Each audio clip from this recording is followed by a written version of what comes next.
nous sommes au niveau du congrès de pédiatrie qui permet bien évidemment avec l'accueil de toutes ces personnalités de facture et surtout les patients qui souffrent de cette pathologie de pouvoir discuter de manière sereine du projet qu'il va y avoir concernant la drépanocytose. Le chirurgien de l'espoir pour les drépanocytaires, de pouvoir, dans le comité des drépanocytaires de l'espoir, nous essayons d'abord de vulgariser ce qu'est la drépanocytose, de déterminer comment on est avec cette pathologie, de déterminer également quelles sont les conséquences de ceux qui sont porteurs du gène S lorsqu'il est associé, parce que la véritable difficulté ou la dangerosité de cette pathologie, c'est lorsque les deux patients présentent chacun l'hémoglobine S, ils vont donner naissance à un bébé SS. Et c'est là où commence la véritable difficulté, c'est-à-dire le parcours du combattant médical, où les parents vont payer un lourd tribut, parce que dans notre pays, bien évidemment, il y a la clandestinité, qui se apporter une aide sociale ou démunie, mais lorsque vous savez que la plupart des examens ne sont pas pris en charge et que la plupart de ces patients qui vivent en situation de paupérisation organisée, ils ne pourront pas véritablement suivre leurs enfants. Et nous nous retrouvons, nous qui allons dans les zones enclavées et reculées du pays, avec des patients qui sont drépanocytaires qui ne le savent pas, avec des parents qui ne savent pas que leurs enfants sont drépanocytaires, avec des parents qui préfèrent amener leurs enfants dans le côté traditionnel, considérant ces maladies comme des maladies de la rate, avec des patients qui finalement ne verront jamais le jour de la faisabilité de l'électrophorèse de l'hémoglobine et qui malheureusement vont terminer leur course dans les complications qui sont redoutables et redoutées et finiront par la mourir puisque nous nécessitons parfois des transfusions. Donc, l'idéal qui est le nôtre lorsque nous assistons à ces colloques et nous y avons participé, c'est de pouvoir d'abord apporter une information saine, une information vérifiée et une information qui est globale et généralisée parce que la drépanocytose c'est une maladie qui est grave. Il va falloir désormais mettre en place des mécanismes pour que la drépanocytose soit traitée au même titre que le VIH-Sida, que le paludisme, que toutes ces maladies qui sont orphelines, pour que la fondation qui va voir le jour d'abord, qu'il soit une reconnaissance de façon globale à ces grands professeurs illustres, le professeur Alain Hondo, dont je salue la mémoire et qui a été un de mes maîtres, qui nous a donné la possibilité de pouvoir être au contact de toutes ces personnes en situation de décrépitude.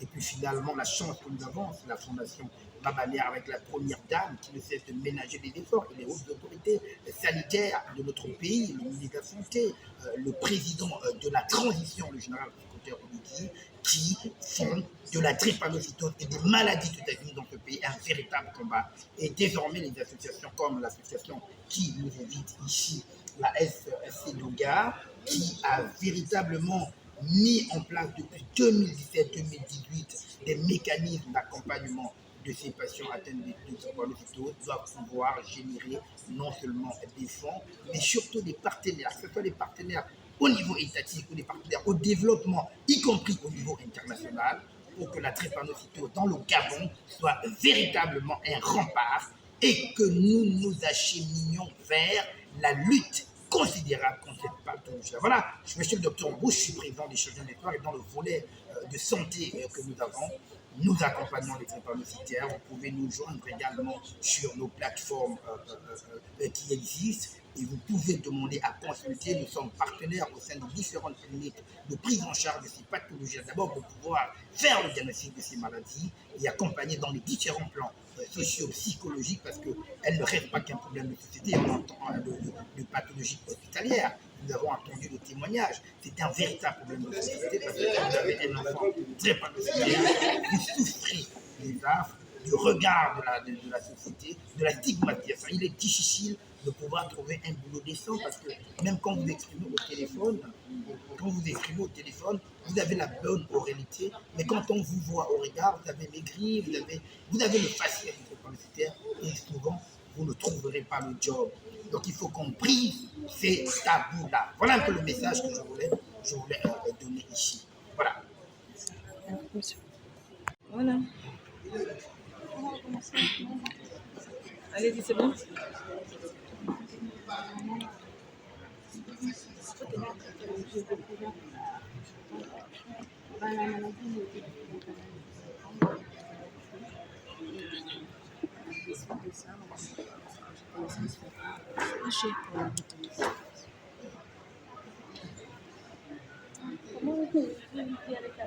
Alors, j'ai vécu, c'est une enfance quasi normale quand on n'a pas de crise, on vit bien, tout va bien.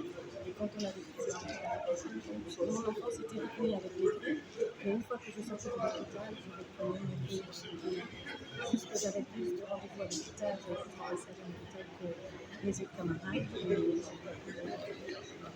une jeunesse normale, une scolarité.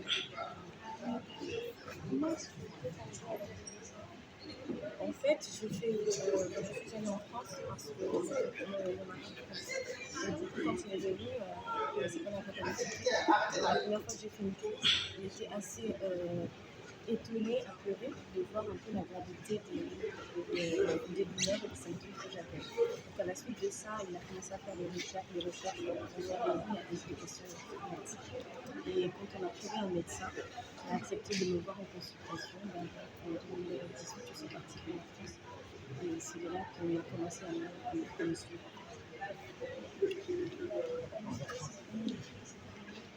Aujourd'hui, oui, avec la grève, je fais plus de crise, mais si vous voulez, ça ne guérit pas tout.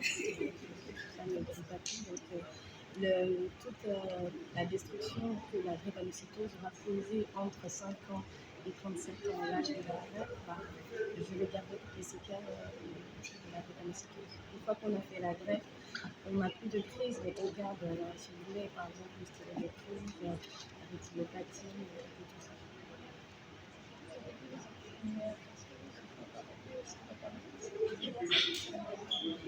Justement, je suis SS, donc le numéro 1, que les enfants sont à SS.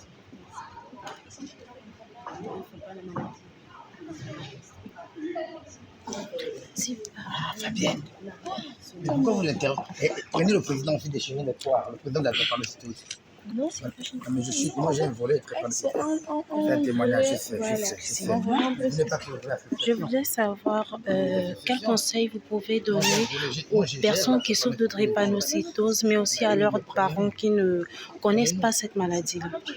Déjà, C'est pas grave. pour les parents, surtout, C'est pas d'abord, grave. c'est vraiment la curiosité. Allez, vas-y. Approchez-vous des ONG, posez des questions, n'ayez pas honte ni peur.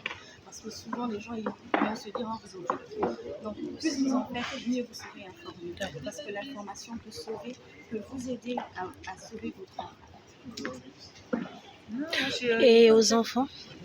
Alors, pour les enfants, la persévérance, mais aussi l'écoute. Parce que quand on est drépanocytaire, qu'on soit enfant ou grand, à partir de 7 ans, j'ai envie de dire, on connaît quand on commence à se sentir mal, quand ça ne va pas bien. Donc, il faut apprendre à nos enfants, il faut que nos enfants apprennent à s'écouter. C'est important. Par exemple, un enfant de 8 ans qui joue au foot, qui sait que là, il commence à avoir mal ou qui a mal respiré, il faut qu'il sache s'arrêter. C'est un travail qui, au fur et à mesure, plus il le pratique, plus il va le faire. Et prendre les médicaments et boire beaucoup d'eau, toujours avoir une bouteille, buvez de l'eau, c'est important. Je vous remercie. C'est bon, si vous pouvez vous présenter. Je suis le docteur André Turele, secrétaire général de l'ONG Drépanocytose. J'aimerais que, en brève possibilité, si vous pouvez parler de l'ONG, décliner ses objectifs et quels sont les actions. L'ONG Drépanocytose est une ONG qui lutte contre la drépanocytose. Comme le nom l'indique, drépanocytose, notre objectif c'est qu'il n'y ait plus de drépanocytaires. Et comme il y a déjà des gens qui sont malades, l'ONG accompagne les malades qui sont là. Mais en même temps, l'ONG fait de la prévention, donc qui se passe par la sensibilisation, la formation des ses membres et l'éducation des parents malades pour que ceux qui sont malades déjà ne puissent pas faire régulièrement des crises. L'ONG accompagne donc les malades et l'ONG milite aussi pour que l'État prenne des mesures fortes qui peuvent concourir par exemple à améliorer la prise en charge des malades, notamment la mise en place des protocoles de prise en charge qui soient vulgarisés dans toutes les structures sanitaires, mais aussi, in fine, d'aboutir à la création d'un hôpital de prise en charge des malades drépanocytaires. Donc voilà un peu notre objectif. Quelles sont les difficultés que vous avez rencontrées depuis la création? Écoutez, depuis la création, il y a déjà qu'une œuvre humanitaire, ce n'est pas tout le monde qui comprend d'emblée qu'il faut adhérer. Donc au départ, il y a eu des adhésions assez lentes, mais de plus en plus, à force de montrer aux gens l'importance pour nous de fédérer nos efforts, parce que c'est quand même des professionnels de tous horizons. Il y a des médecins, il y a des chercheurs, il y a des étudiants, il y a des commerçants, il y a des juristes. Tout ce monde se met ensemble pour la lutte contre la drépanocytose. Nous mettons l'accent sur la prévention. Et la prévention, c'est l'information, l'éducation, la sensibilisation et le dépistage. Si les enfants sont dépistés tôt, ils sauront qu'il ne faut pas se marier avec d'autres personnes qui sont porteuses d'un problème. Quelles sont les attentes vis-à-vis des parents qui ne connaissent pas la maladie? Alors, les attentes vis-à-vis des parents, déjà, c'est que nous éduquons les parents, nous formons les parents pour qu'ils connaissent la maladie, nous sensibilisons les parents, ce qu'on appelle l'éducation des parents. Ensuite, il y a l'éducation thérapeutique.